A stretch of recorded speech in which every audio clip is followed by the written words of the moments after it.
அறிவில்லையான்னு புள்ள கேட்பா. பரவாயில்ல ரைட் நமக்குள்ள தானே கேட்குறேன் பேசாமல் இருந்துட்டோம் அப்படின்னா, பிகாஸ் அந்த கேள்வி ஞானத்தை கொடுக்க வேண்டியது இருக்குது. நம்ம அங்கே அப்படின்னா நல்லவன் ஆகணுன்ற தீர்மானம் பண்ணால் நல்லவன் ஆகணுன்றதுக்காக என்னென்ன பழக்க வழக்கங்கள்லாம் தேவை அந்த பழக்க வழக்கங்களை நம்மளை வளர்த்துக்கணும் அப்படின்றது தான் இந்த இடத்துல நான் பாயிண்டாக சொல்கிறதுக்கு விரும்புகிறேன்.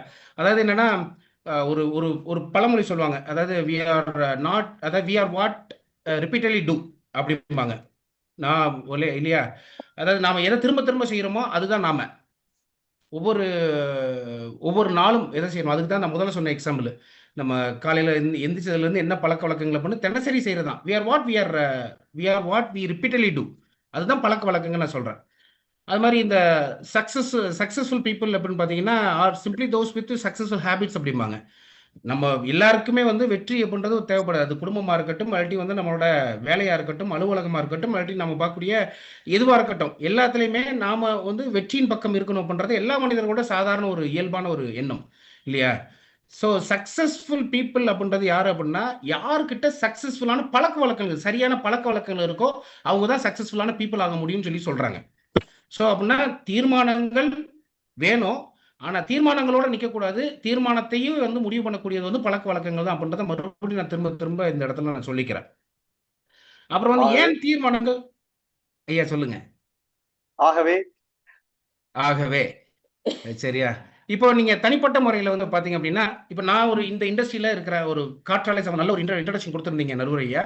காற்றாலை சம்பந்தமான வேலையில் 22 வருஷமா இருக்கிறேன். நான் முதல்ல வாங்கின சம்பளம் ஒரு 1200 ஒரு உடுமப்பேட்டைன்னு ஒரு இடத்துல முதல்ல வாங்கின சம்பளம் 1200. இன்னைக்கு என்னோட நிறுவனத்தில் பார்த்தீங்கன்னா 30க்கு மேலே நேரடியாகவும் 60க்கு மேலே மறைமுகமாகவும் என்னோட நிறுவனத்தில் ஒர்க் பண்ணுறாங்க. அப்படி ஒரு நிறுவனத்தை நம்ம கட்டமைச்சிருக்கிறோம். இது என்னோட தற்பெருமையோ சுயப்பெருமைக்காக நீங்கள் சொல்லிக்கிற விரும்பலை. நான் இங்கே சொல்ல வர கருத்து என்னன்னா, ஒரு தலைவனாக இருக்கட்டும், இல்லாட்டி ஒரு வீட்டு குடும்ப தலைவனாக இருக்கட்டும், இல்லாட்டி ஒரு கம்பெனிக்கு தலைவனாக இருக்கட்டும், எல்லாருக்குமே பழக்க வழக்கங்கள் முக்கியமாக இருக்குது. இப்போ நான் அடுத்த வருஷத்துக்கு இவ்வளோ டேர்ன் ஓவர் பண்ணணுன்றது என்னோட தீர்மானம். ஆனால் அந்த டேர்ன் ஓவர் பண்ணுறதுக்கு நான் என்னென்னலாம் பண்ண போகிறேன் அப்படின்றது என்னோட பழக்க வழக்கம். நான் ஒரு 10 பேரை புதுசாக ஒரு 3 பேரை ரெக்ரூட் பண்ணணும், இல்லை நான் இன்னும் நிறைய கற்றுக்கணும். இந்த மாதிரி எல்லாத்தையும் நான் ஹேபிட் ஃபார்மேஷன் நான் பண்ண வேண்டியது இருக்குது. இதை பண்ணாமல் இதை நான் ட்ராக் பண்ணாமல் பார்த்தீங்கன்னா என்னோட தீர்மானத்தை போய் அடைய முடியுமானா அடைய முடியாது. இந்த அடுத்து அது மாதிரி பார்த்தீங்கன்னா ஐயா நிறைவு செய்திருங்க சார். அது மாதிரி பாத்தீங்கன்னா 1% பெட்டர் எவ்ரிடே அப்படின்றது பாத்தீங்கன்னா ஒரு வருஷத்துக்கு அதாவது ஒவ்வொரு நாளும் 1% நம்ம ஒரு விஷயத்துல முன்னேற ஒரு வருஷத்துக்கு 37.78% முன்னேற முடியுன்றாங்க. இது எல்லாமே ஒரு பழக்க வழக்கம் தானே இல்லையா? அதே மாதிரி பாத்தீங்கன்னா உனக்கு ஒரு கடைசி 30 செகண்ட் கொடுத்துருங்க, நான் முடிச்சிடறேன். கடைசி ஒரு 30 செகண்ட் மட்டும் உங்கள்கிட்ட கேட்டுக்கிறேன். அதே மாதிரி பாத்தீங்கன்னா கடைசி நான் இதுல சொல்ல வர விஷயம் என்னன்னு பாத்தீங்கன்னா, ஒரு சக்சஸ் அப்படின்றது பார்த்தீங்கன்னா இஸ் அ ப்ராடக்ட். அது ஒரு ப்ராடக்ட். எது மூலமாகுதுன்னா ஒரு தினசரி ஒரு ஹேபிட் மூலமா நம்ம தினசரி ஹேபிட் மூலமா வரக்கூடிய சக்சஸ் தவிர ஒன் டைம்ல டக்குன்னு ஒரு டிரான்ஸ்ஃபர்மேஷன் நமக்கு சக்சஸ் வராது. அதனால நம்ம இந்த வருஷத்துல இருந்து என்னோட ரிசொல்யூஷன் என்ன அப்படின்றது கேட்கறதுல தவறு இல்லை, கேட்டுக்கலாம். நான் என்ன தீர்மானம் எடுக்க போறேன்னு எடுத்துக்கலாம். அதை விட கொஞ்சம் ஆழமா சிந்திச்சு எந்த ஒரு பழக்கம் என்னோட தீர்மானத்தை நோக்கி என்ன நகர்த்த போகுது, என்னோட தீர்மானம் இதுவா இருக்கட்டும், இந்த தீர்மானத்தை செய்யறது எந்த ஒரு பழக்கம் என்னை இதை நோக்கி நகர்த்தும் அப்படின்னு தெரிஞ்சுக்கிட்டு அதுபடி போனோம் அப்படின்னா அவசியம் நம்ம தீர்மானங்களும் நடக்கும், நம்மளோட பழக்க வழக்கங்களும் ஒரு நல்ல பழக்க வழக்கங்கள் நோக்கி நகரும். வாய்ப்புகளுக்கு நன்றி. நன்றி, ரொம்ப நன்றி சார், ரொம்ப நன்றி. ரொம்ப அருமையான பல கருத்துக்களை சொன்னீங்க. சூப்பர் ஸ்டார்ல இருந்து அப்துல் கலாம் வரை பல இன்றைய தலைவர்கள், கலைஞர்கள் எல்லாமே முன்னேறி இருக்காங்க அப்படின்னா அதற்கு மிக முக்கியமான காரணம் அவர்களுடைய பழக்க வழக்கங்கள் தான். அதனால தயவு செய்து இன்றிலிருந்தே தொடங்குங்கள். உங்களுடைய வாழ்க்கை கதையும் சொன்னீங்க. நான் கூட அப்படிதான் என்னுடைய பழக்கம் மூலமாகத்தான் நான் முன்னேறி இருக்கிறேன். சாதாரண சம்பளத்திலிருந்து இவ்வளவு பெரிய உயரத்துக்கு வந்திருக்கிறேன் அப்படின்னா அதுக்கு மிக முக்கியமான காரணம் என்னுடைய பழக்க வழக்கங்கள் தான். தினசரி ஒரு 1% முன்னேறக்கூடிய பழக்க வழக்கங்களை உருவாக்கி கொள்ளுங்கள், தீர்மானங்களை விட அப்படிங்கிறத ரொம்ப அழுத்தம் திருத்தமா சொல்லியிருக்கீங்க. இப்ப எனக்கு என்னன்னா தீர்மானங்கள் அடியில இருக்கிறாங்களா இல்ல கிளம்பிட்டாங்களா அப்படின்னு எனக்கு கொஞ்சம் பயமா தான் இருக்குது. இருந்தாலும் உங்களுடைய அத்தனை உங்களுடைய கருத்துக்களுக்கும் மிகச்சிறப்பாக ஒரு பதில கொடுப்பாங்க அப்படின்னு நான் நம்புறேன். அதற்காக முதலாக நான் யாரை கூப்பிடுறேன் அப்படின்னா தீர்மானங்கள் அணியிலிருந்து மாரீஸ்வரன் அவர்களை கூப்பிடுறேன். அவர்களை பற்றி ஒரு சில வார்த்தைகள் சொல்லணும் அப்படின்னு பாத்தீங்கன்னா, ஜேசியினுடைய ரொம்ப ஆக்டிவான ஒரு மெம்பர். சமீபத்துல பஞ்சு குருகுலத்தினுடைய பயிற்சி சான்றிதழை நிறைவு செய்திருக்கிறார். பேச்சு துறையில ரொம்ப ஆர்வமுள்ள ஒரு மனிதன் நம்ம கூட இன்னைக்கு ஜாயின் பண்ணியிருக்காரு. மாரீஸ்வரன் வாங்க, வந்து பழக்க வழக்கங்களுக்கு எதிரான உங்களுடைய தீர்மானங்களை நிறைவேற்றுங்க, வாங்க. நன்றி நடுவர் அவர்களே. முதல் களமே மிக சிறப்பான களமாக மாற்றி ரொம்ப அருமையா வந்து பண்ணிட்டு இருக்கீங்க. ஸோ முதல் பேச்சாளர் என் அணியில இருந்து அந்த தீர்மானத்துக்கு வேண்டி எடுத்து நான் உள்ள வந்திருக்கேன். ஸோ இணை பேச்சாளர்கள் அத்தனை உள்ளங்களுக்கும் பார்வையாளர்கள் அத்தனை பேருக்கும் வணக்கம், ஒரு வாழ்த்துக்கள், புத்தாண்டு வாழ்த்துக்களை. ஏன்னா நம்ம புத்தாண்டை பத்தி என்னைக்கு யோசிக்க ஆரம்பிக்கிறோமோ அன்னைக்கே அதனுடைய ஆர்வமான சில நல்ல வாழ்த்துக்களை பகிர்ந்து கொள்வது நன்மை பயக்கும். ஸோ புத்தாண்டு வாழ்த்துக்களோடு எனதுரையை தனதுரை ஆக்குகிறேன். சபைக்கு மீண்டும் வணக்கத்துடன். செல்வகுமார் சார் ரொம்ப நன்றி. அந்த ப்ரோச்சர்ல வந்து தீர்மானங்கள் ஃபர்ஸ்ட், ரெண்டாவது வந்து பழக்க வழக்கங்கள் இருந்துச்சு. அப்ப தீர்மானங்கள் தான் முதல்ல பேச போறோம், பட்டிமன்றத்துக்கே முதல்ல நம்ம தான் பேச போறோம் அப்படின்னு சொல்லி நான் வந்து பழக்க தோஷமா நினைச்சுக்கிட்டு இருந்தேன். ஆனா தீர்மானத்தை வந்து சிறப்பா வந்து மாத்தி பழக்க வழக்கத்துல உள்ள முதல் பேச்சாளரை வந்து ஆரம்பிச்சு விட்டு, ஆண்கள் 2 பேரும் ஃபர்ஸ்ட் பேசி முடிங்க, அதுக்கடுத்து நாங்க பெண்கள் அணியை வந்து பாத்துக்கிறோம் அப்படின்னு ஒரு பட்டாசை வந்து வெடிக்க விட்டு இருக்கிற குமரிராஜன் சார் அவர்களுக்கு வந்து மிகச்சிறந்த பாராட்டுகள். இப்ப செல்வகுமார் சார் முதல்ல பேசும்போதுல அந்த ஃப்ளோ வந்து நல்லாதான் இருந்தது, ரொம்ப சூப்பரா இருந்தது. நடுவரும் அவரோட பொண்ணை வச்செல்லாம் சொல்லியிருந்தாரு. சலோனுக்கு வந்து ஞானத்தை கொடு அப்படின்னு கேட்கிற அளவுக்கு பொண்ணு வந்து ரொம்ப அறிவா இருக்கு அப்படின்னா, நமக்கு ஞானம் இருக்குன்னு அந்த பொண்ணுக்கு வந்து தீர்மானம் வந்து முதல்ல தெரிஞ்சிருச்சு. அதனால எனக்கு ஞானம் இருக்கு, அதனால சலோனுக்கு ஞானத்தை கொடு அப்படின்னு சொல்லி அந்த பொண்ணு வந்து கரெக்டா தான் கேட்டிருக்கு. நடுவர் அவர்களே, நீங்க தப்பா புரிஞ்சுக்கிட்டீங்க, அவ்வளவுதான் விஷயம். அது மாதிரி செல்வகுமார் சார் வந்து பழக்க வழக்கங்கள் அணிக்காண்டி கடைசி வரைய பேசிட்டு போய் முடிச்சுறது வந்து பழக்க வழக்கங்களுக்காண்டி முடிப்பாருன்னு பார்த்தா, நம்ம தீர்மானம் எழுதுறதுதான் முதல்ல, எழுதின தீர்மானத்தை நிறைவேற்றும் போதுலதான் பழக்க வழக்கம் வருது அப்படின்னு சொல்லி சொல்லிட்டாரு. அப்ப அவரே முதல்ல என்ன சொல்லியிருக்காரு, பழக்க வழக்கத்தை வர்றதுக்கு முன்னாடி தீர்மானம் தேவை அப்படின்றத தீர்மானிச்சுட்டு தான் அவர் பழக்க வழக்கத்துக்கே போறாரு. உங்களுக்கு எல்லாம் புரியுதுன்னு நினைக்கிறேன். இது கிட்டத்தட்ட எப்படி இருக்குன்னா, கிணறு வெட்டிட்டேன், வெட்டின ரசீது என்கிட்ட தான் இருக்கு, ஆனாலும் கிணத்தை காணோம் எப்படி தேடிக்கிட்டு இருப்பாங்களோ, அது மாதிரி பழக்க வழக்கம் இங்கதாங்க இருக்கு. ஆனா என்ன தீர்மானத்துக்காண்டி இந்த பழக்க வழக்கத்தை கொண்டு வந்தேன் அப்படின்றது எனக்கு தெரியல அப்படின்னா, இது கிணற காணோன்ற கதை தான் நடுவர் அவர்களே. சோ ஆனா என் கிணறு வந்து என்கிட்ட தான் இருக்கு. ஏன்னா நான் தீர்மானத்தை எழுதுற பழக்கம் எனக்கு இருக்கு. அதனால வந்து என் கிணறு வந்து என்கிட்ட தான் இருக்கு. நான் காணோம்னு யார்கிட்டையும் சொல்ல மாட்டேன். இப்போ இது நான் தீர்மானத்துக்காண்டி எனக்கு வந்து முதல்ல வந்து இந்த தலைப்பை பார்க்கும்போதுலே அப்படி ஒரு ஆச்சரியம். ஏன்னா இப்படி ஒரு வித்தியாசமான தலைப்பை யோசிக்கிற அளவுக்கு இன்னைக்கு வந்து அறிவும் ஆற்றலும் நம்ம டீம்ல இருக்கு அப்படிங்கும் போதுல எனக்கு பேரார்வத்துலதான் நான் வந்து உள்ள வந்து இதுல எப்படியாச்சும் வந்து கலந்துக்கணும் அப்படின்னு சொல்லி நான் வந்து உள்ள வந்தேன். அந்த தீர்மானத்தை நான் முதல்ல எடுத்திருந்தேன். அதனாலதான் வாய்ப்பும் வந்து உங்ககிட்ட வந்து கேட்டேன். அது நடந்தது உங்களுக்கு எனக்கும் தெரியும். இது எப்படி இருக்குன்னா, தீர்மானம் இல்லாத ஒரு பழக்க வழக்கத்துக்கு போறது வந்து கல்யாணம் நிச்சயம் ஆயிட்டு பொண்ணு யாருன்னு தெரியாத மாப்பிள்ளை உட்கார்ந்துருப்பாரு பாருங்க, அது மாதிரிதான் வந்து தீர்மானம் இல்லாத ஒரு பழக்க வழக்கம் வந்து இருக்கும். எப்படி கல்யாணம் இன்னைக்குதான் அப்படின்னு நிச்சயமாயிருக்கும், ஆனா பொண்ணு யாருன்னு தெரியாது. அப்ப எங்க போய் யார வந்து அவர் வந்து பொண்ணா நினைக்கிறது, இல்ல எப்படி வந்து கல்யாணம் வந்து நடக்கிறது? கிட்டத்தட்ட வந்து தீர்மானம் வந்து ஏன் முதல் படி அப்படின்னா, முதல் கோணல் முற்றும் கோணல் அப்படின்ற ஒரு பழமொழி வந்து நமக்கு வந்து முன்னோர்கள் வந்து கற்பித்திருக்காங்க.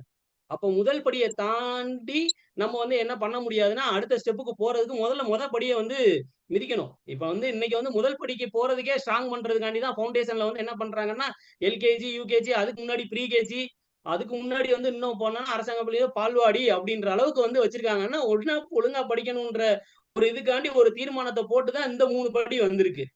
அப்ப இந்த தீர்மானங்கள்ல நம்ம தெளிவு இல்லை அப்படி என்றால், நம்மளுக்கு எந்த பழக்கத்தை நான் கொண்டு வந்தாலும் தீர்மானத்துல தெளிவில்லாத பழக்க வழக்கங்கள், பில்டிங் இருக்கும் ஆனா பேஸ்மெண்ட் இருக்காது அப்படின்னா எப்படி இருக்கும்? அது மாதிரி ஆகி போயிரும். அப்ப பில்டிங் இதுதான் அப்படின்னா பேஸ்மெண்ட் ஸ்ட்ராங்கா இருக்கணும்ல. ஆனா நீங்க நல்லா பாருங்க, உலகத்தில் எந்த மிகப்பெரிய கட்டிடங்களின் பேஸ் மட்டம், அதனுடைய அடித்தளம் வெளியில் தெரிவதில்லை. அதனுடைய உயரம் மட்டுமே நம் கண்களுக்கு தெரிகிறது.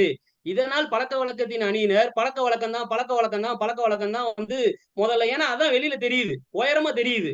இப்ப இன்னைக்கு உயரத்திலே வந்து பிர்ஜ் கலீஃபா தான் வந்து மிகப்பெரிய உயரமான கட்டிடம் அப்படின்னா, அதுதான் இன்னைக்கு உயரம் தெரியுது. அடி எவ்வளவு பேஸ் மட்டம் போட்டிருக்காங்க. அந்த பேஸ் மட்டம் தானே முக்கியம். அந்த பேஸ் மட்டம் தான் அடித்தளமானது. அப்படி அடித்தளமான இது வந்து தீர்மானம் தான். அந்த தீர்மானத்தை முதல்ல எடுக்கணும் அப்படின்னு சொல்லி தான் வந்து எங்களுடைய அணியின் சிறப்பான வாதமாக இருக்கிறது. நடுவர் அவர்களே, மனிதனா இருந்தா தன்மானம் வந்து ரொம்ப முக்கியம். அந்த தன்மானத்தை காக்கணும்னா தீர்மானம் முக்கியம். இதுதான் இன்னைக்கு ஒரு பழக்க வழக்கத்தை வந்து ஃபாலோ பண்ணணும்னு சொன்னா எல்லாரும் என்ன சொல்லுவாங்கன்னா, நீங்கள் தொடர்ந்து 21 நாட்கள் டெய்லி 4 மணிக்கு எந்திரித்தால் 22வது நாள் நீங்களாகவே எந்திரிப்பீர்கள்.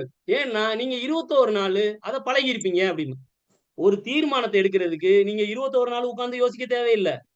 1 மணி நேரம் நல்லா யோசிக்கிற ஆட்களா இருந்தா 10 நிமிஷம் காமா உட்கார்ந்து நம்ம அடுத்து என்ன பண்ண போறோம், எங்க இருந்து வந்திருக்கோம், அடுத்து எங்க போறோம்னு 10 நிமிஷம் யோசித்தா தீர்மானம் வந்துரும். அத கொண்டு போறதுக்கு தான் 21 நாள் வெயிட் பண்ணிக்கிட்டு இருக்க வேண்டியது இருக்கு. 48 நாள் இந்த கார்த்திகை மாச சீசன்ல எல்லாம் என்ன சொல்லுவாங்கன்னா, 48 நாள் வந்து அப்படியே கடமை, கண்ணியம், கட்டுப்பாடுன்னு சொல்லிட்டு அந்த பக்கமே போகாம தாடியெல்லாம் அப்படி ஒண்ணு போல காலையில 4 மணிக்கு பாத்தீங்கன்னா, சாமியே சரணமையப்பா அப்படின்னு சொல்லி போட்டு பக்குவமா இருக்கு. 49வது நாள் பழக்கவழக்கம் எங்க போகும்? 49வது நாள் வரணும்ல. அப்படி திருந்துற ஒரு மனிதர்களா இருந்திருந்தால், இன்னைக்கு நாட்டுல வந்து கிட்டத்தட்ட வந்து அந்த நெகட்டிவிட்டி அந்த திங்க் நம்ம சொல்லிக் குடுக்குறோம் இல்லையா? நிகில் ஃபவுண்டேஷன் மூலமா குழந்தைகளுக்கு ரொம்ப அருமையா சொல்லிக் குடுப்போம். இந்த புதை மணல்ன்ற பழக்கத்துல கடைசி உள்ள பழக்கங்கள் வந்து இன்னைக்கு வந்து பெரிய மனிதர்கள் வந்து கடைபிடித்திருக்கவே மாட்டார்கள்.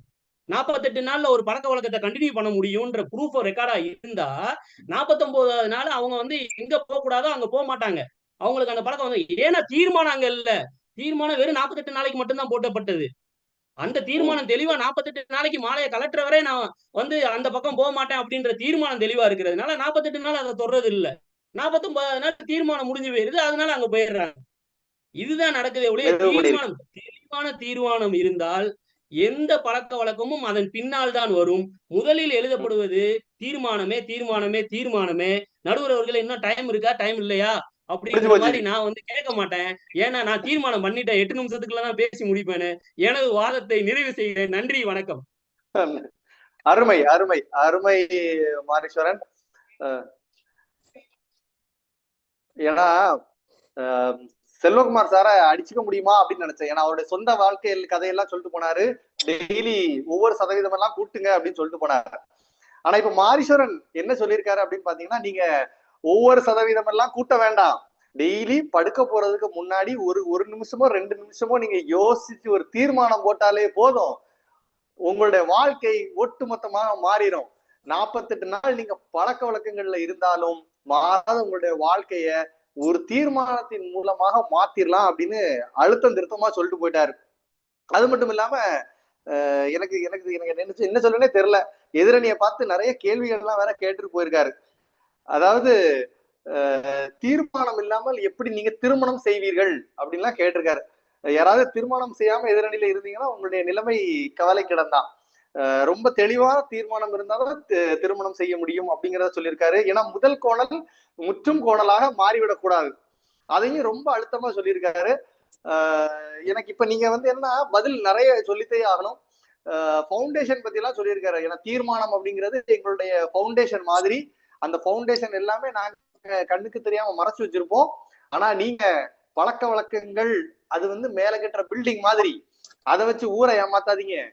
தீர்மானங்கள் மட்டும்தான் மனிதனுடைய வாழ்க்கையை மிக சிறப்பாக ஆக்கி கொண்டிருக்கிறது அப்படின்னு ரொம்ப அழுத்தம் திருத்தமா கோவத்தோட எதிரணி மேல ரொம்ப ஒரு கோவத்தோட உக்கிரத்தோட சொல்லிட்டு போயிருக்காரு. அவர் உங்களை கவுண்டர் பண்ண கூட பரவாயில்ல, என்னையும் சேர்த்து கவுண்டர் பண்ணிட்டு போயிருக்கிறாரு.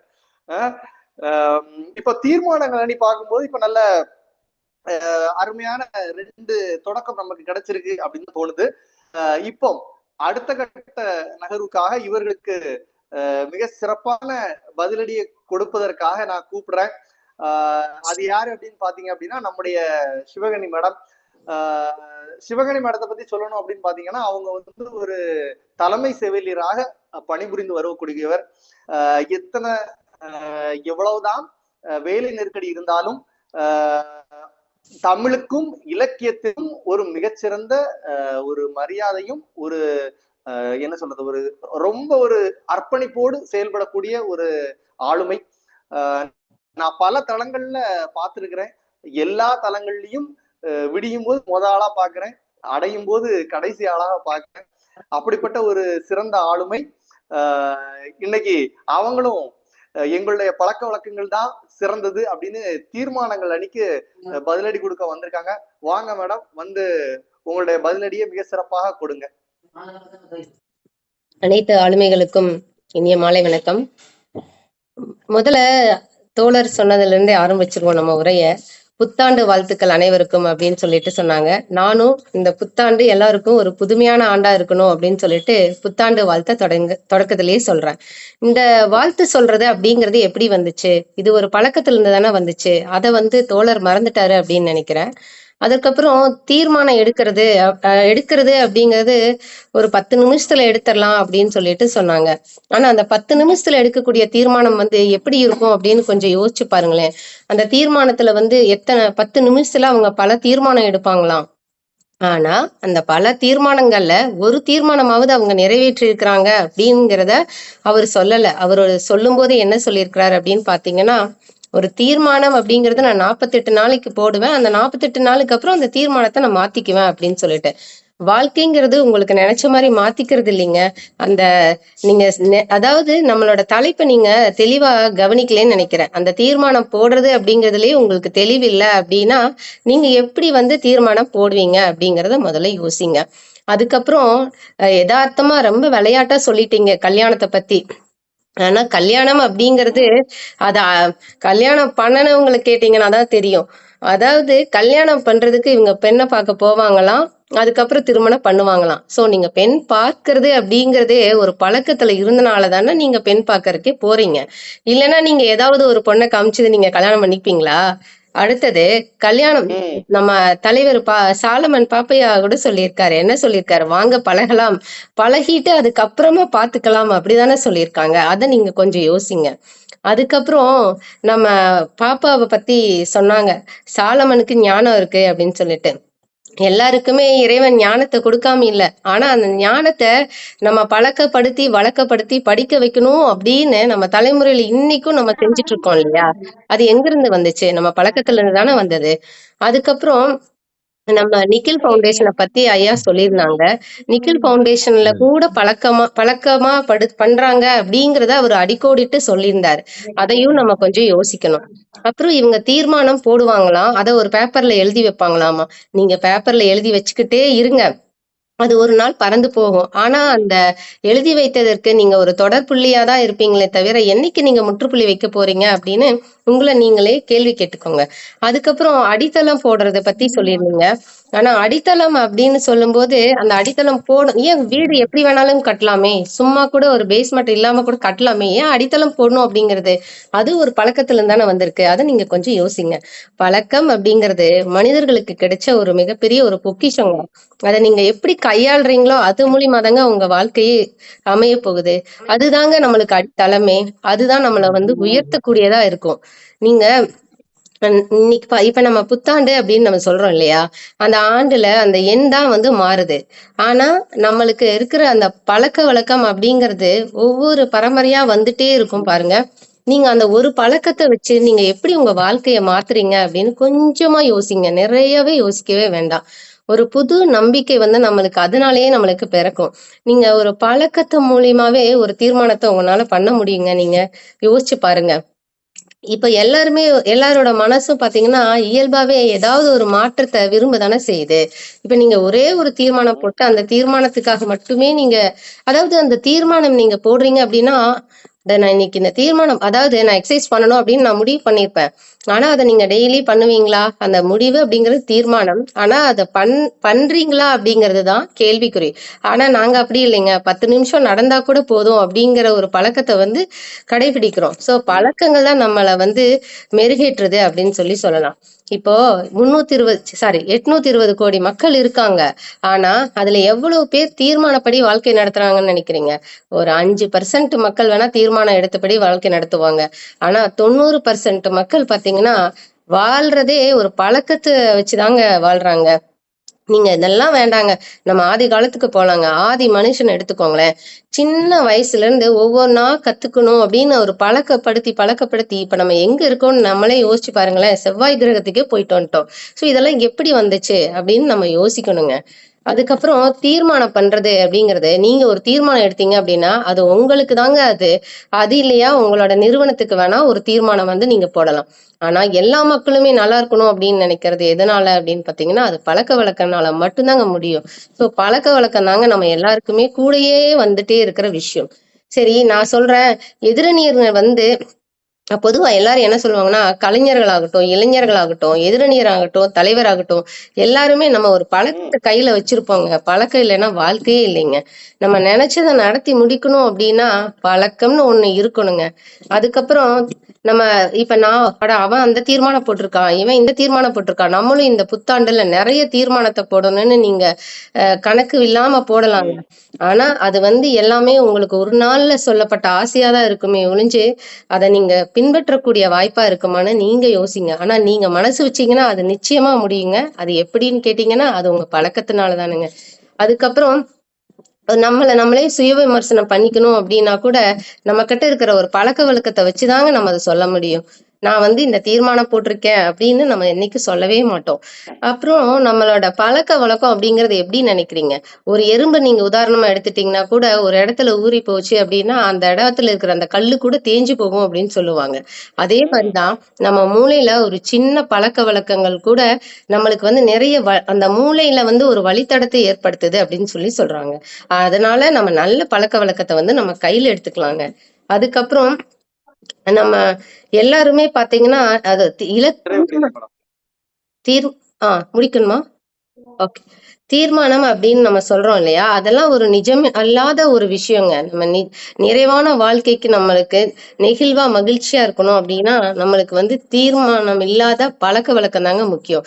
இதுல நீங்க சொன்னீங்க 21 நாள் பண்ணணும், 30 நாள் பண்ணணும் அப்படின்னு. நாள் கணக்கு இல்லைங்க. பழக்கம் பண்றதாங்க கணக்கு. நீங்களா உங்க நாள கூட அதை கூட தீர்மானம் செய்வது உங்களால் மட்டும்தான், எதிரணியால மட்டும்தான் முடியும். அது வந்து கொஞ்சம் யோசிங்க. அதுக்கப்புறம் அதுக்கப்புறம் தீர்மானங்கிறது ஒரு சாதாரண விஷயம் மாதிரி, அதாவது ஒரு சின்ன தீப்பொறி மாதிரிங்க. பழக்கம் வந்து நெருப்பு மாதிரி. நீங்க நெருப்பை ரசிப்பீங்களா, தீப்பொறிய ரசிப்பீங்களா? அது கொஞ்சம் யோசிங்க. அதுக்கப்புறம் ஒரு விதை தாங்க தீர்மானம். ஆனா அந்த விதையை உருவாக்குற பழம் தாங்க பழக்க வழக்கம். சோ நீங்க பழமா இருக்கிறீங்களா? விதையா நம்ம துப்பதான் செய்வோம், பழத்தை தான் நம்ம சாப்பிடுவோம். சோ நீங்க பழமா இருங்க. நம்ம அதாவது நம்ம சொல்ற விஷயம் வந்து தீர்மானமா இருக்கலாம். ஒரு சின்ன வார்த்தை வந்து தீர்மானமா இருக்கலாம். அதை செயலா முடிக்கிறது அப்படிங்கிறது பழக்க வழக்கத்தினால மட்டும்தாங்க முடியும். கொஞ்சம் யோசிச்சு பாத்தீங்கன்னா நீங்க கூட எங்க அணிக்கு வந்துருவீங்க. இருந்தாலும் பரவாயில்ல, நீங்க அங்கேயே இருங்க. ஆனா எங்க பழக்க வழக்கத்தை மட்டும் பின்பற்றுங்க. நம்ம எல்லாருமே பழக்க வழக்கத்தை இந்த புத்தாண்டுல பின்பற்றணும் அப்படின்னு சொல்லிட்டு, எல்லாருக்குமே ஒரு புத்தாண்டு ஒரு புதிய ஆண்டா இருக்கணும் அப்படிங்கறத புத்தாண்டு வாழ்த்துக்களையும் சொல்லிக்கிறேன். வாழ்த்துக்கள் அனைவருக்கும். நன்றி வாய்ப்பிற்கு. நன்றி நன்றி நன்றி மேடம். மிக சிறப்பு. அவங்க வந்து வச்சு பின்னிட்டாங்கன்னு நினைக்கிறேன். ஏன் அப்படின்னா, தொடக்கத்துல வாழ்த்துங்கிறதே ஒரு தலைமுறைக்கான பழக்கம் தான். தொட்டில் பழக்கம் சுடுகாடு மட்டும் அப்படின்னு சொல்லிட்டாங்க. எறும்பு ஊற கல்லும் தேயும், அதற்கும் காரணம் அதனுடைய பழக்க வழக்கம். அது கடைசி போற போக்குல ஒரு வார்த்தை மட்டும் சொல்லிட்டு போனாங்க. எனக்கு கொஞ்சம் கஷ்டமா தான் இருக்கு. நீ எப்படி ஜீரணிக்கிறீங்கன்னு எனக்கு தெரியல. ஏன் அப்படின்னா, நீங்க எல்லாம் பழமா மாறணும் அப்படின்னு சொல்லிட்டு போயிருக்காங்க. அதை நீங்களே பேசிக்கோங்க. நீங்க விதையா மட்டும் இருக்கிறீங்களா? விதையா இருக்க கூடாதான், பழமா மாறணுமா? அதான் பழக்க வழக்கமா. அது அவங்க ரொம்ப தெளிவா சொல்லிட்டு போயிருக்கிறாங்க. நீங்க போடுற தீர்மானத்தை எல்லாம் நீங்க கடைபிடிக்கிறீங்களா? எக்ஸசைஸ் பண்ண போறேங்கிறீங்க, எக்ஸசைஸ் பண்றீங்களா அப்படின்னு ரொம்ப இதா கேட்டிருக்காங்க. பழக்க வழக்கங்கள் தானே உங்களுக்கு வாழ்க்கையை நடத்துது. இத்தனை காலமா நீங்க பல் தேய்ச்சிட்டு இருக்கீங்க அப்படின்னா அது உங்களுடைய பழக்க வழக்கங்கள் இல்லையா அப்படின்னு ரொம்ப ஆக்ரோஷமா நிறைய கருத்துக்களோட பதிவு பண்ணிட்டு போயிருக்காங்க அவங்களுடைய கருத்துக்களை. இப்ப அந்த திருப்பியும் கொஞ்சம் கருத்துக்கள் பக்கம் கொஞ்சம் அதிகமாக இருந்த மாதிரி ஒரு தோணல் இருக்கு. இப்ப திருப்பியும் தீர்மானங்கள் சைட்ல இருந்து இந்த இந்த கருத்துக்களுக்கு, பழக்க வழக்கங்களுக்கு எதிரான கருத்துக்கள் எல்லாத்துக்குமே பதில் சொல்வதற்காக நான் வந்து லாவண்யா மேடத்தை கூப்பிடுறேன். லாவண்யா மேடத்தை பத்தி ஒரு விஷயத்த மட்டும் நான் சொல்றோம். பாத்தீங்கன்னா லாவண்யா மேடம் வந்து நான் எனக்கு அறிமுகமான நாட்கள்ல ரெட் ஃபோர்ட்ல மிகச்சிறந்த கதை சொல்லி கிட்டத்தட்ட அப்போ அந்த நாட்கள்ல ரொம்ப ஒரு புக் தான் பெர் மந்த் அப்படின்னு சொல்ல நாட்கள்ல மேடம் வாரத்துக்கு 2 புக் 3 புக் எடுத்துட்டு இருப்பாங்க. நான் யோசிப்பேன், இவங்களுக்கு மட்டும் எப்படிதான் நேரம் கிடைக்குது, இத்தனை புத்தகங்களை திறனாய்வு பண்ணி பண்றதுக்கான நேரம், காலம், சமயம் எல்லாம் எப்படி கிடைக்குது அப்படின்னு நினைப்பேன். அப்படிப்பட்ட ஒரு அற்புதமான மனிதர், மிகச்சிறந்த ஒரு வாசிப்பாளர், கதை சொல்லி, ஒரு ஹிந்தி டியூஷன் மாஸ்டர், இன்னைக்கு பட்டிமன்ற பேச்சாளர், இப்படி பல முகங்களுக்கு சொந்தக்காரர். இன்னைக்கு தீர்மானங்கள் தான் அப்படின்னு பழக்க வழக்கங்கள் அணிக்கு சரியான பதிலடி கொடுப்பதற்காக வராங்க. வாங்க லாவண்யா மேம், இந்த ஸ்டேஜ் உங்களுக்காக. உங்களுடைய பதில கரெக்டான நேரத்துல சொல்லி முடிங்க. நன்றி. அவையோர் அனைவருக்கும் முதற்கண் என்னுடைய வணக்கத்தை தெரிவித்துக் கொள்கின்றேன். சிறப்பாக நடந்து கொண்டிருக்கும் இந்த தமிழ் டிஸ்கனெக்டின் பட்டிமன்ற நிகழ்வு சிறப்பாக இந்த மாதம் அரங்கேறி இருக்கிறது. இந்த பட்டிமன்றத்தின் நடுவராக இருப்பவருக்கும், என்னுடைய எதிரணி நண்பர்களுக்கும், எனது அருமை அணியின் தோழர்களுக்கும் வணக்கத்தையும், பார்த்து ரசிக்க வந்திருக்கும் அனைவருக்கும் நன்றியும் தெரிவித்துக் கொள்கின்றேன். சிறப்பான தலைப்பு, புத்தாண்டு எதிர்நோக்கி இருக்கிறோம், அனைவருக்கும் புத்தாண்டுகள் வாழ்த்துக்களை தெரிவித்துக் கொண்டு, புத்தாண்டை புதிதாக்குவது தீர்மானங்களா பழக்கங்களா அப்படின்ட்டு எனக்கு முன்னாடி பேசிய சகோதரி அன்பு தோழி சிவகனி அவர்கள் சொன்னார்கள், 820 கோடி மக்கள் இருக்கிறோம், நாங்க வந்து எப்படி இது பண்றோம் அப்படி இப்படின்லாம் சொல்லிட்டு. அதுதான் நாங்களும் சொல்றோம். தீர்மானம் அப்படிங்கிறது என்ன அப்படிங்கிற ஒரு சிறிய வேறுபாடு வந்து அவங்களுக்கு புரிஞ்சுக்கிறதுக்காக ஒரு உதாரணத்தோட சொல்றேன். பழக்க தோஷத்திலே இருக்கிறவங்க சாதாரண மனிதர்களாகவே வாழ்ந்து முடித்து விடுகிறார்கள். தீர்மானத்தில் உறுதியா இருப்பவர்கள் சரித்திரம் படைக்கின்றார்கள் என்பதை அவர்கள் மறந்துவிட்டார்கள். அதை புரிஞ்சுக்கணும் நடுவர்களே. Winners do things differently. நார்மலா இருக்கிறவங்க அதே வேலையை தான் செய்வாங்க, ஆனா அதை சாதாரணமா அதே பழக்கத்துல செஞ்சுட்டே இருப்பாங்க. அப்புறம் சொன்னாங்க, எறும்பு ஊற கல் தெரியும், எறும்பு ஊறி ஊறி ஊறி அது ஒரு வழிபாதை உருவாக்கிறோம் அந்த போகும்போதுன்ட்டு. அவங்க சின்ன பிள்ளைல அந்த எறும்பு கதையும் வெட்டுக்கிளி கதையும் கேட்டதை கொஞ்சம் அவங்க மறந்துட்டாங்கன்னு நினைக்கிறேன். எறும்பு தெளிவாக தீர்மானம் எடுத்த காரணத்தினால் வருகின்ற குளிர்காலத்திற்காக உணவை சேமிக்கிறதற்கு தெளிவான தீர்மானம் எடுத்தது. அதை எடுக்காத அந்த வெட்டுக்கிளி அந்த நேரத்துல கஷ்டப்பட்டது. அதை மறந்துட்டு வழியில போய் அது வழி தேடிச்சுச்சா, வழி வந்து கிடைச்சிச்சா அப்படிங்கிறத மட்டும் அவங்க சொல்லிட்டு போயிருக்காங்க. அப்புறம் இன்னொன்னு சொன்னாங்க நடுவர் அவர்களே, விதை வந்து போடுறது வந்து தீர்மானமா இருக்கலாம், ஆனா பழங்கள் வந்து பழக்கங்கள் தான், அவ்வளவு சுவையா இருக்கும் அப்படி இருக்கும்ட்டு. ஐயா நம்மளுடைய சிவாஜி கணேசன் ஐயா அவர்களுடைய நடிப்புல சிறந்த வசனங்கள் இதுன்னு சொல்லி பொழுது இந்த வசனம் வராம இருக்காது. விதை நான் போட்டது, ஆனா அடுத்த தலைமுறையில என்னோட பேரன் மகன் எல்லாரும் சாப்பிடுவாங்க, ஆனா எனக்கு இது பெருமையா என்னோட கடமைன்னு சொல்லுவார். எவ்வளவு அழகா அவரோட மாடுலேஷன் எல்லாருமே மைண்ட்ல ஓடிடும்னு நினைக்கிறேன்.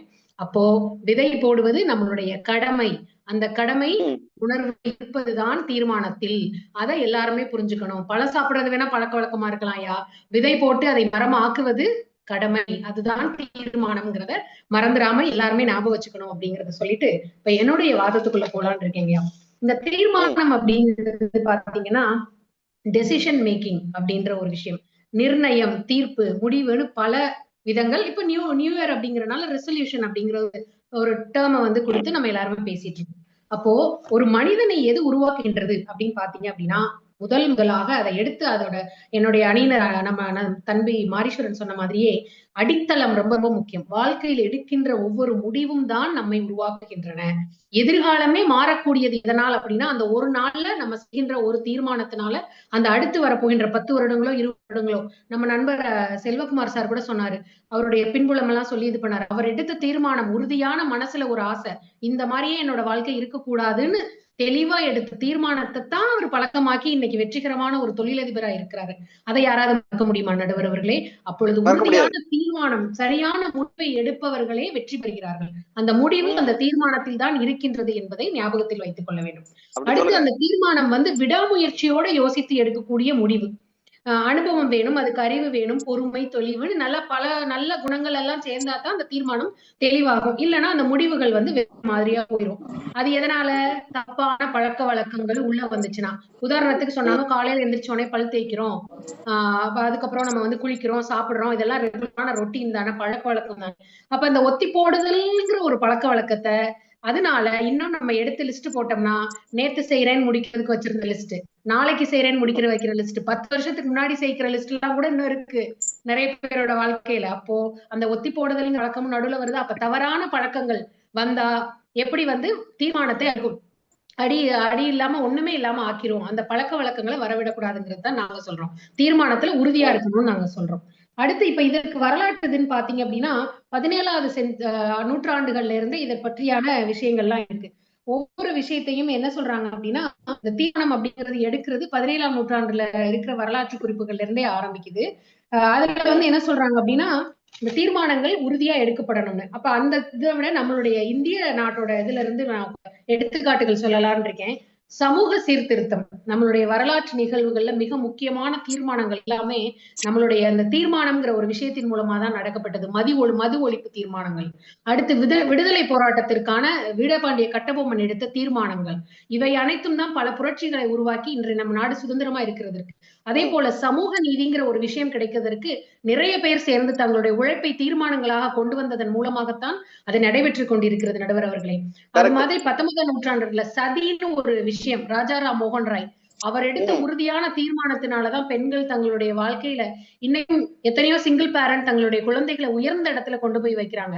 அந்த தீர்மானம் மட்டும் எடுத்து கொண்டு வரலன்னு வச்சுக்கோங்களேன், இன்னைக்கு எத்தனை குழந்தைகள் தாயும் இல்லாம கஷ்டப்பட்டிருப்பாங்கிறத புரிஞ்சுக்கணும். அதே போல நம்மளுடைய 1885 வருடம் காங்கிரஸ் கட்சி ஆரம்பிக்கும் பொழுது பல முக்கியமான சீர்திருத்தங்கள் எல்லாமே தீர்மானமா கொண்டு வரப்பட்டதுதான். அதே போல பெண்கள் உரிமைகள், சுற்றுச்சூழல் பாதுகாப்பு, பொருளாதார சூழல்கள், சமூகம், அரசு அப்படின்னு எல்லாமே இந்த தீர்மானத்துக்குள்ளதான் அடங்கி இருக்கு. இதற்கு சிறப்பான உதாரணமாக நம்மளுடைய இலக்கியங்களையும் சொல்லலாம். திருக்குறள்ல எவ்வளவு அழகா அதுல ஒவ்வொரு விஷயங்களும் தீர்மானமா கொடுத்திருக்காங்க. அதே போல நம்மளுடைய சிலப்பதிகாரம், நம்மளுடைய மணிமேகலை, அதே போல கல்வெட்டுகள் எத்தனை இடத்துல எத்தனை தீர்மானங்களை அரசர்கள் பொறித்து வைத்திருக்கிறார்கள். அப்ப இது எல்லாத்தையும் பார்க்கும் பொழுது பழக்க வழக்கம்னா அவங்க அப்படியே இது பண்ணிட்டு போயிருக்கலாம். அதுக்கு தீர்மானமா அதை செஞ்சு அதை சரியான ஒரு வெளியீடு கொடுத்து இது பண்ணணும். அப்புறம் இப்ப பாத்தீங்கன்னா நிறைய குழந்தைகள் சாதனை செய்வதற்கு அந்த பெற்றோர்கள் ரொம்ப உறுதியா தீர்மானம் எடுத்து அதற்கப்புறம் தான் அந்த பயிற்சிகள்லாம் வருது. முதல்ல எடுக்க வேண்டியது அந்த தீர்மானம். அதன் மூலமா தான் சாதனைகள், படிப்பாகட்டும், மார்க் வாங்குறதாகட்டும், விளையாட்டாகட்டும், எல்லாத்துக்குமே அந்த வில் பவர், எஃபிஷியன்சி. அப்புறம் சொன்னாங்க இந்த 21 days ஹேபிட்ஸ், இப்ப அதை வச்சு ஃபாலோ பண்றோம் அப்படின்னு. கூடவே ஒண்ணு இருக்கு நடுவர் அவர்களே, இந்த விசுவலைசேஷன் அப்படிங்கிற ஒரு தீர்மானத்தை மறந்துட்டாங்க அவங்க. இப்ப அதுதான் ட்ரெண்டிங்ல போயிட்டு இருக்கு.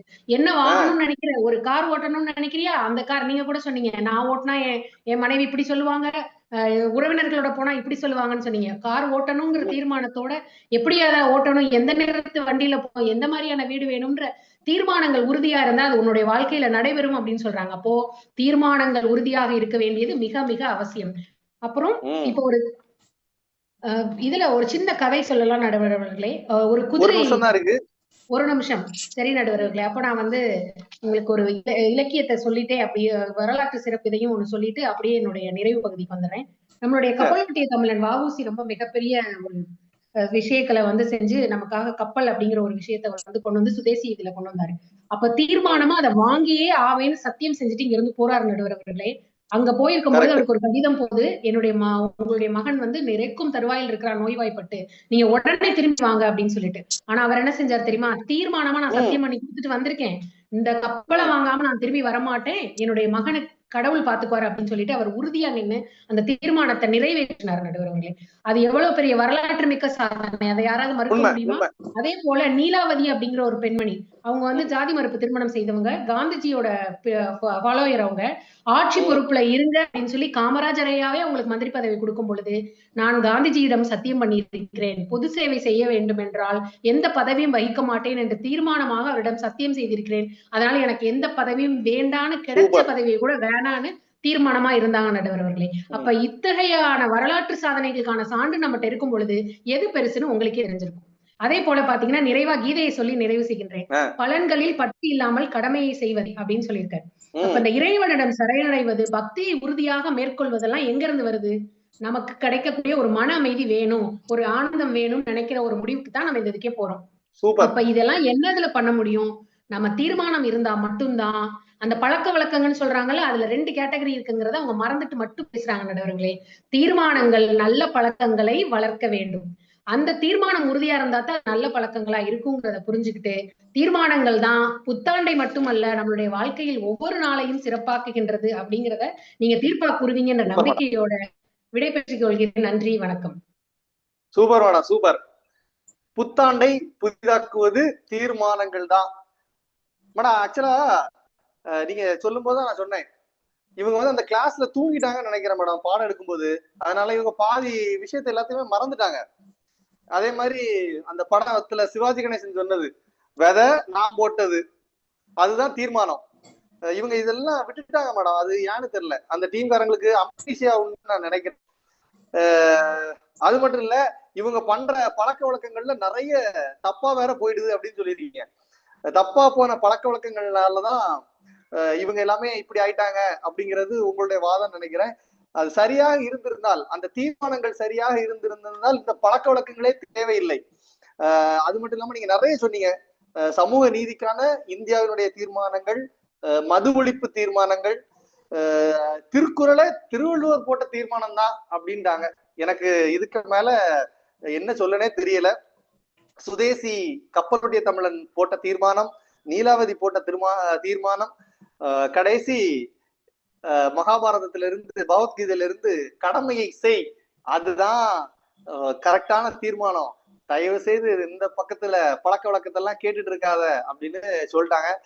பிரீதா இருக்கீங்களா இல்ல என்ன பண்றீங்க அப்படின்னு எனக்கு தெரியல. வாங்க பிரீதா. பிரீதாவை பத்தி ஒரே ஒரு விஷயம் மட்டும் சொல்லணும் அப்படின்னு பாத்தீங்கன்னா, பிரீதா வந்து ஒரு இந்த இந்த முயற்சி, இந்த பட்டிமன்ற முயற்சி மிகச்சிறப்பாக நடந்து கொண்டு வருவதற்கு ஒரு மிகப்பெரிய காரணம் பிரீதா.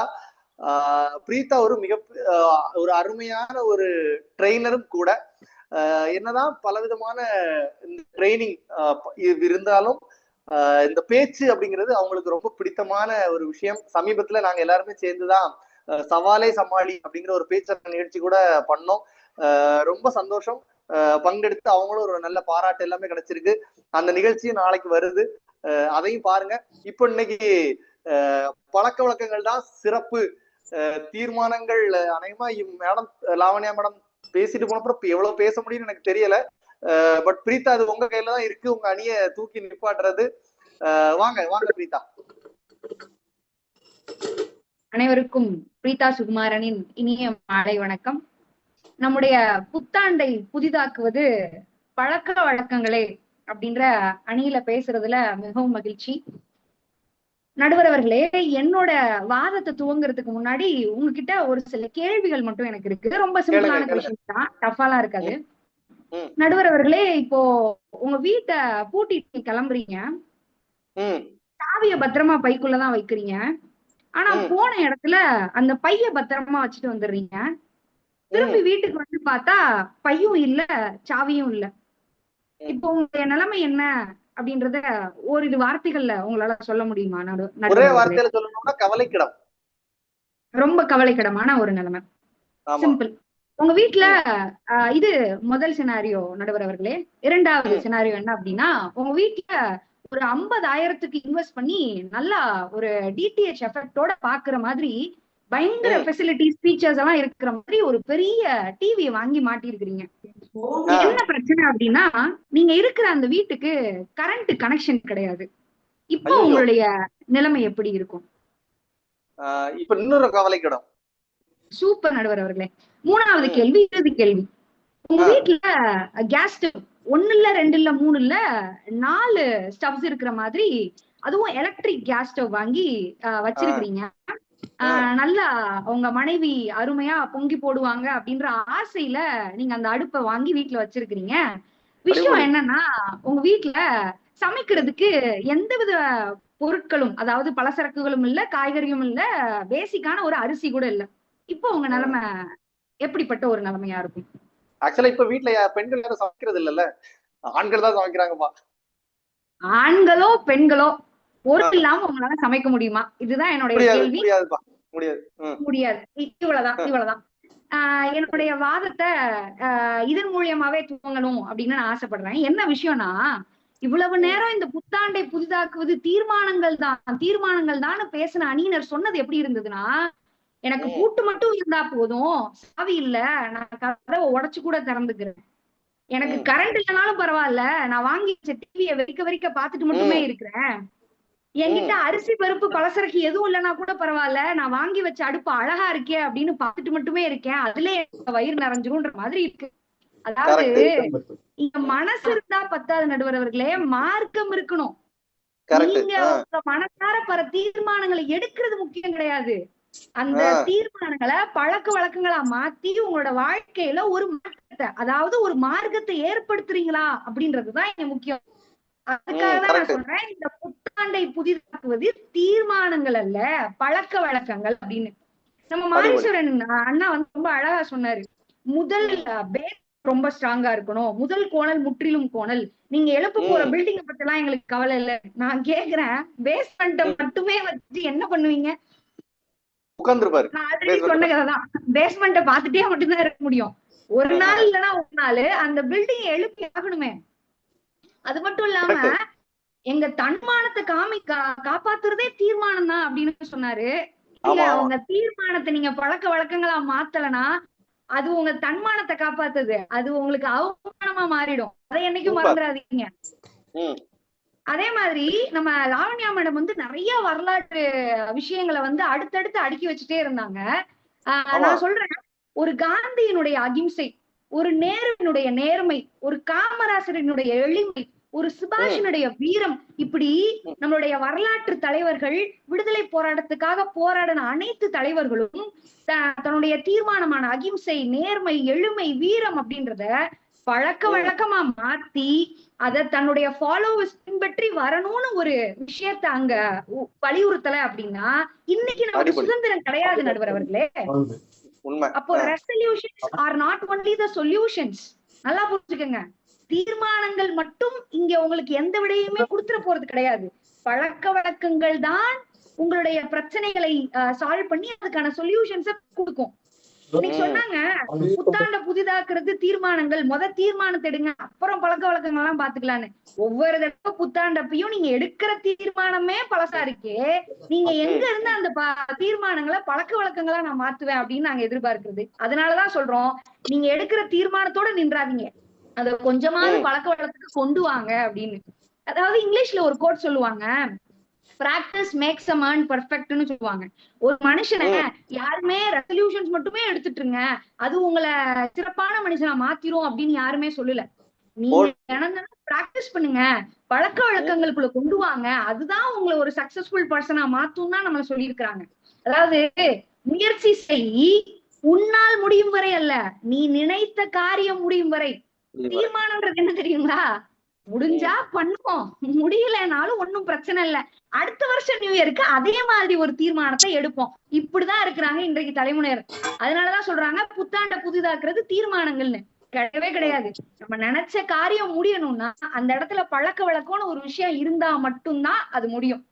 தீர்மானங்கள் பேப்பராவோ பேச்சுக்களாகவோ இருந்திருந்தா அது மனித வாழ்வுல ஒரு மாற்றத்தை ஏற்படுத்தியிருக்கவே இருக்காது. மேம் சொன்னாங்க, கல்வெட்டுல அதை பதிச்சு வச்சாங்க, அடுத்தடுத்த ஜெனரேஷனுக்கு அதை கொண்டு போகணும்னு நினைச்சாங்கன்னு. ஏன் தீர்மானம் மட்டும் எடுத்துட்டு போயிருக்க வேண்டியதானே? அவங்க வாழ்க்கையை அது புதுமைப்படுத்துன்ற நம்பிக்கையோட போயிருக்க வேண்டியதானே? ஏன் அதை கல்வெட்டுல எழுதுனாங்க? ஏன் அதை அடுத்தடுத்த தலைமுறைக்கு கொண்டு போகணும்னு நினைச்சாங்க? ஏன்னா அந்த தீர்மானங்கள் பழக்க வழக்கங்களா மாறினாதான் என்னுடைய தலைமுறையினர் நல்ல ஒரு வாழ்வை நோக்கி போக முடியும்ன்றது உங்களுக்கு தெரிஞ்சிருக்கு. நீங்க எக்ஸாம்பிள பாதியோட நிப்பாட்டிட்டீங்க, முழுசா சொல்லியிருந்தீங்கன்னா நல்லா இருந்திருக்கும். அதே மாதிரி பாதிய சாப்பிட்டு வச்ச இட்லி மாதிரி பாதியோட போயிட்டீங்க. தொட்டில் பழக்கம் சுடுகாடு வரையிலும்னு சும்மாவா சொன்னாங்க நடுவர் அவருக்கு? இன்னைக்கு பழக்கங்கள் எல்லாம் வழக்கமாக்கிக்கலாம், தீர்மானங்கள்லாம் வெறும் தீர்மானத்தோடயே போயிடுது. அதாவது தீர்மானங்கள் எல்லாம் புதிதாக்குது அப்படின்னு சொல்றவங்க கதையெல்லாம் எப்படி இருக்குதுன்னா, இந்த வாயில வடை சுடுற கதைதான்.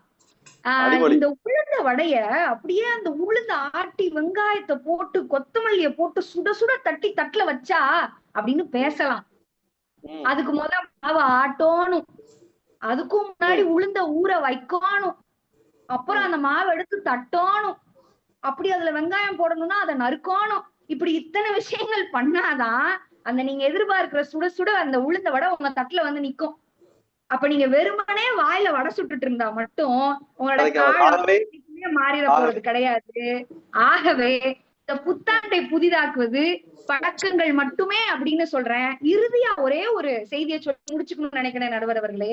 இப்போ இந்த தீர்மானங்கள் எடுக்கணும்னு நினைக்கிறவங்க எப்படி தெரியுங்களா? Self control, self discipline, self development, self analysis, இப்படி எந்த ஒரு சுய ஒரு விஷயமுமே இல்லாதவங்க. யாராவது பார்த்தா மட்டும்தான் நான் ஹெல்மெட் போடுவேன், யாராவது கவனிச்சா மட்டும்தான் என் வீட்டை நான் சுத்தமா வச்சுக்குவேன், யாராவது என்னைய பாத்துட்டே இருந்தா மட்டும்தான் நான் ஃபாஸ்ட் ஃபுட் சாப்பிடாம ஹெல்தி ஃபுட் நான்லாம் வந்து டயட்ல இருக்கிறேன் அப்படின்னு சொல்லுவேன். யாராவது என்னை உற்று நோக்கிட்டு இருந்தா மட்டும்தான் நான் என்னோட நேரத்தை வீணடிக்காம ப்ரொடக்டிவா இருக்கிறேன் அப்படின்ற மாதிரி பாவலா காமிச்சுக்குவேன் அப்படின்னு யாராவது பாக்குறாங்களான்னு பார்த்து செயல்படுறவங்க தான் இந்த தீர்மானங்கள் எடுக்கிறவங்க. யாரு பார்த்தாலும் எங்களுக்கு கவலை இல்ல, யாரு கேட்டாலும் கவலை இல்ல, என் வாழ்க்கை என் கையில, அதனால நான் செய்யற பழக்கத்தை நான் தினம் செஞ்சுக்கிட்டே இருக்கிறேன்றவங்க தான் இந்த பழக்க வழக்கங்கள் மேல நம்பிக்கை கொண்டவங்க. ஃபைனலா தீர்மானங்கள் ஒரு நொடி வேலை, பழக்க வழக்கங்கள் பல நாட்களின் வேலைகள். 1000 பேசலாம், அதுல எதை செய்றீங்க அப்படின்றதுதான் முக்கியம். புத்தாண்டை புதிதாக்குவது பழக்க வழக்கங்களே. தயவு செஞ்சு இந்த நியூ இயருக்கு ரெசல்யூஷன்ஸோட நிப்பாட்டிடாதீங்க. அதுல இருந்து அடுத்த கட்டத்துக்கு ஏதாவது ஒரு விஷயத்த எடுத்துட்டு போகணும்னா அதை பழக்க வழக்கமா மாத்திக்குங்க அப்படின்னு சொல்லி என்னோட வாதத்தை முடிவு செய்கிறேன். நன்றி, வணக்கம். அற்புதம், அற்புதம், அற்புதம் பிரீதா. அருமையா அவங்களோட எல்லா விதமான விஷயங்களுக்கும் பதில் சொல்லிட்டீங்கன்னு நினைக்கிறேன்.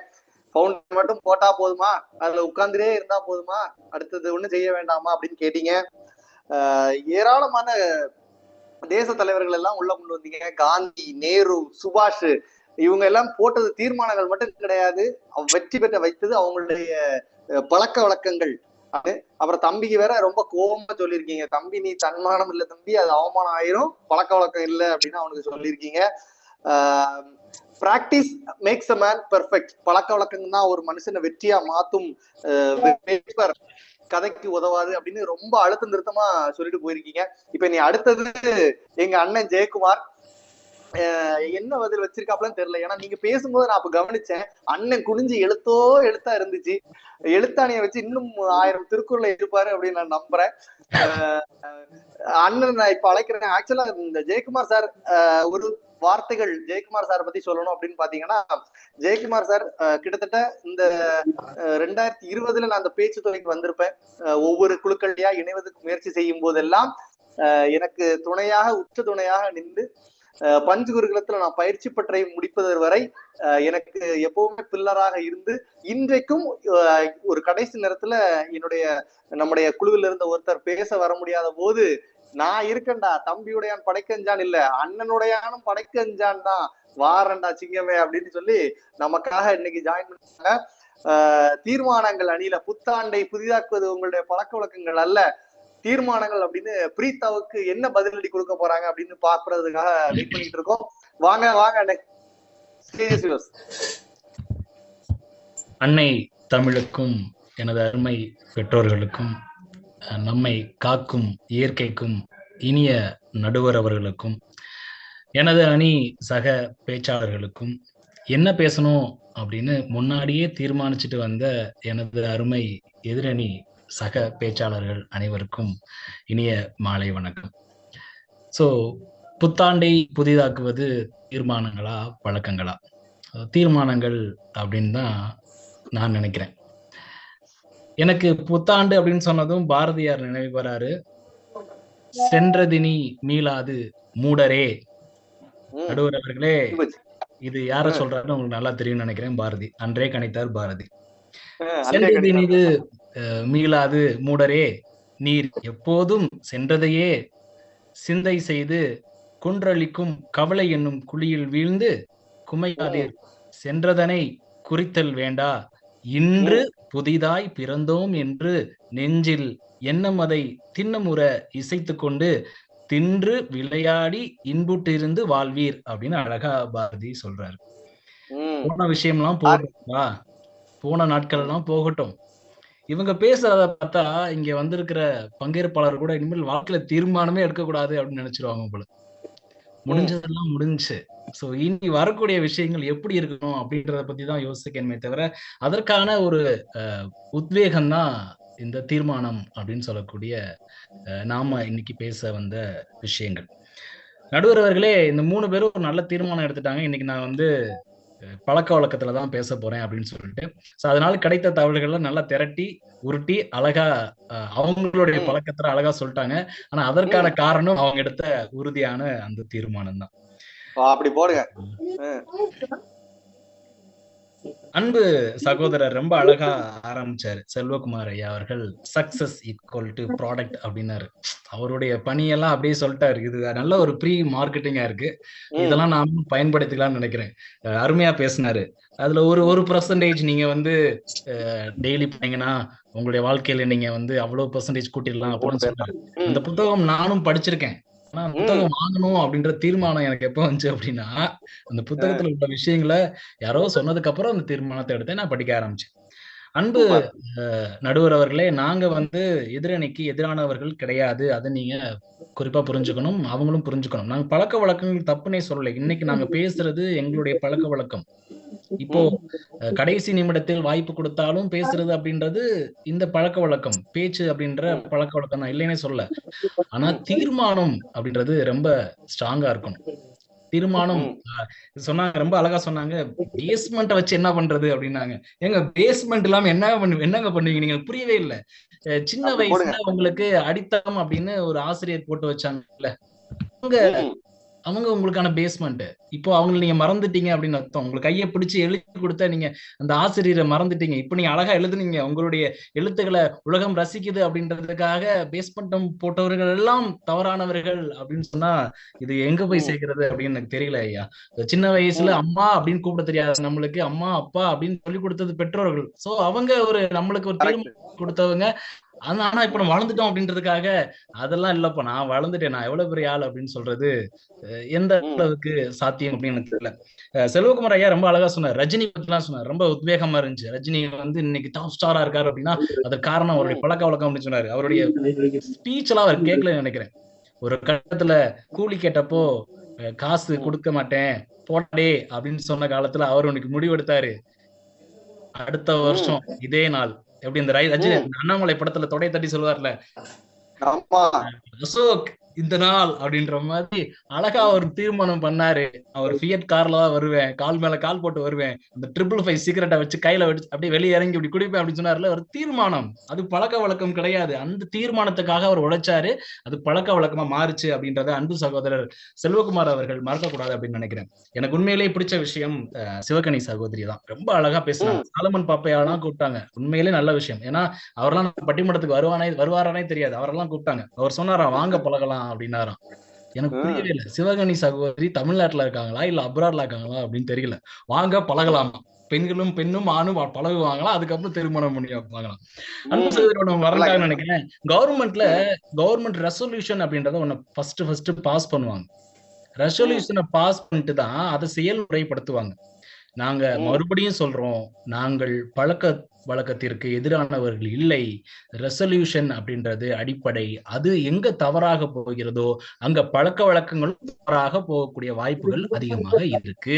சோ பழக்க வழக்கம் இவங்க என்ன சொன்னாங்கன்னா எல்லாமே நல்ல பழக்கத்தை பற்றி தான் சொன்னாங்க. நீங்க எடுக்கக்கூடிய தவறான தீர்மானங்கள் பழக்க வழக்கங்களுக்கு வழிவகுக்கும். அதனால தீர்மானங்கள்ல உறுதியா இருக்கணும் அப்படின்றதான் எங்களுடைய விஷயம். சோ எறும்பூர கல்லும் தேயும் அப்படின்னா பாவம் அவங்களுக்கு தெரியல அந்த எறும்பு எங்க போகும் அப்படின்னு முன்னாடி தீர்மானம் பண்ணிருச்சு, அதை நோக்கி அது போயிட்டு இருக்கு அப்படின்னு சகோதரிக்கு தெரியல. பரவாயில்ல, அவங்க அந்த நேரத்துல சரியான தீர்மானம் எடுக்கல, சரியா கவனிக்கணும்ன்ற தீர்மானம் எடுக்கல, அதனால அவங்க பழக்க வழக்கம் மாறிடுச்சு அப்படின்னு நான் நினைக்கிறேன். அழகா சொன்னாங்க, ரொம்ப அழகா எனக்கு பிடிச்சிருந்தது இதான். அதாவது ரெசல்யூஷன் அப்படின்றது தீப்பொறி மாதிரியா, பழக்க வழக்கம் நெருப்பு மாதிரிதான். எனக்கு புரியவே இல்லை. அந்த நெருப்பு உருவாக்கணும் அப்படின்னா ஒரு சின்ன தீப்பொறி வேணுங்க. நீங்க மறந்துட்டீங்கன்னு நினைக்கிறேன். கார் விடுங்க, பைக் ஸ்டார்ட் பண்றதுக்கு என்னைக்காவது நீங்க யோசிச்சிருக்கீங்களா? கிக் ஸ்டார்ட் அடிச்சோடனே புர்ரன்னு எடுத்து போறீங்கல்ல, அது எப்படி ஸ்டார்ட் ஆகுது? என்னைக்காவது யோசிச்சிருக்கீங்களா? சின்ன தீப்பொறி, பாரதியார் சொல்லுங்க, அக்கனி கொஞ்சோண்டு கண்டே நாங்க ஒரு காட்டில் பொந்திடை வைத்தன்ற மாதிரி ஒரு சின்ன ஸ்பார்க் எல்லாம் பைக்கே ஓடாதுங்க. நம்ம வாழ்க்கை எப்படி ஓடும்? சோ தீப்பொறி அப்படின்றது அவ்வளவு பெரிய சக்தி, ஒரு நாட்டை கூட அழிக்கக்கூடிய வல்லமை அப்படின்றத சகோதரி விதை இல்லாம மரம் இல்லைங்க, மரம் இல்லாம பழமே கிடையாதுங்க. சோ விதை அவ்வளவு முக்கியம். அன்பு சகோதரி பிரீதா பத்தி பேசியே ஆகணும். வாயில அழகா வடை சுடக்கூடிய அன்பு சகோதரி ரொம்ப அழகா சுட்டாங்க. அவ்வளவு அழகா இருந்தது, இனிப்பா இருந்தது. என்ன கொஞ்சம் உப்பு தான் தூக்கலா இருந்தது, இருந்தாலும் ரசிக்கிற மாதிரி இருந்தது அவங்களுடைய வடை. சோ காட்சி 1, காட்சி 2, காட்சி 3 அப்படின்னு அழகா நம்ம முன்னாடி கண் முன்னாடி எடுத்துட்டு வந்து போனாங்க. ஆனா ஒண்ணு மறந்துட்டாங்க. இதுக்கெல்லாம் தீர்மானம் அப்படின்றது முக்கியம். தீர்மானம் பழக்க வழக்கங்களை உருவாக்குகிறது அப்படின்றத அவங்க மறந்துட்டாங்க. இன்னொன்னு சொன்னாங்க, மனம் இருந்தால் மார்க்கம் இருக்காது அப்படின்னாங்க. மனம் இருந்தால் மார்க்கம் உண்டுன்னு தான் சொல்றோம் நாங்க. எங்க மனம் இருக்கோ அங்க கண்டிப்பா மார்க்கம் உண்டு. காந்தி, நேரு, காமராஜர், நேதாஜி இப்படின்னு அழகா நம்ம ஸ்கூல்ல படிச்ச தலைவர்கள் எல்லாம் கண்முன்னாடி வந்து காட்டிட்டு போனாங்க. அவங்களுக்கு எல்லாம் ஒரு ஆழமான ஒரு அஸ்திவாரம் அப்படின்ற ஒரு தீர்மானம் இருந்தது. இங்க ஒருத்தர் அகிம்சைனாரு, அங்க ஒருத்தர் அதெல்லாம் இல்லப்பா இதுதான் அப்படின்னு தீர்மானம் சொன்னாரு. தீர்மானத்துல கடைசி வரைக்கும் அவங்க நின்று இருந்தாங்க. அதை கையளவு கொண்டு போனாங்க. அதனாலதான் அவர் கையை பிடிச்சிட்டு வர்றதுக்கு ஆட்கள் தயாரா இருந்தாங்க. சோ அவங்களுடைய பழக்க வழக்கங்கள் மட்டும் ஃபாலோயர்ஸ் உருவாக்கல சகோதரி, அவங்களுடைய தீர்மானங்களும் தான் இன்னைக்கு நம்ம அவங்களை ஃபாலோ பண்றோம். அவங்களுடைய தீர்மானங்கள் தான் முக்கியமான காரணம். சோ ரெசல்யூஷன் கிவ்ஸ் சொல்யூஷன் அப்படின்றத நம்ம மறந்துடக்கூடாது. சோ பிராக்டிஸ் மேக்ஸ் மென்ஸ் மட்டும் இல்லைங்க, விமன்ஸ் ஆல்சோ பெர்ஃபெக்ட். இந்த உலகத்துல பெர்ஃபெக்ட் அப்படின்ற மனிதர்கள் யாருமே இல்ல. நாங்க தீர்மானங்களுக்கு எதிராக பேசல, அதாவது பழக்க வழக்கத்துக்கும் எதிராக பேசல. 10 தீர்மானங்கள் போடுங்க, அதுல 1ஆவது நடைபெறும் அப்படின்றதுதான் எங்களுடைய வாதமும் கூட. அதே மாதிரி நடுவர் அவர்களே, இதோட ஒரு சிறிய உரையோட என்னுடைய வாதத்தை முடிச்சுக்கலாம் அப்படின்னு நினைக்கிறேன். சோ ஒவ்வொரு புத்தாண்டும் நம்மளுக்கு ஒரு புதிய நாட்காட்டியை மட்டும், அதாவது காலண்டரை மட்டும் மாத்துறதுக்கான வாய்ப்பு இல்லைங்க. அது ஒரு புதிய வாய்ப்பு, புதிய தொடக்கத்தை நம்மளுக்கு தருது. சோ புத்தாண்டை இனிதாக்குவது ரொம்ப அலங்காரமான ஒரு கொண்டாட்டம் மட்டும் இல்லைங்க, அது நம்ம எடுக்கக்கூடிய தீர்மானங்கள்லயும் அது அமைஞ்சிருக்கு. சோ தீர்மானம் அப்படின்னா ஏதோ பெரிய மாற்றம் வரணும் அப்படின்னு இல்லைங்க, ஒரு சின்ன சின்ன தீர்மானங்கள் மிகச்சிறிய மாற்றங்கள் நம்மளுக்குள்ள உருவாக்குது. அது நல்ல பழக்க வழக்கமா இருக்கலாம், ஒரு தவறை திருத்திக்கிற ஒரு முயற்சியா இருக்கலாம், ஒரு மனிதர்கிட்ட இன்னும் கொஞ்சம் கூடுதலா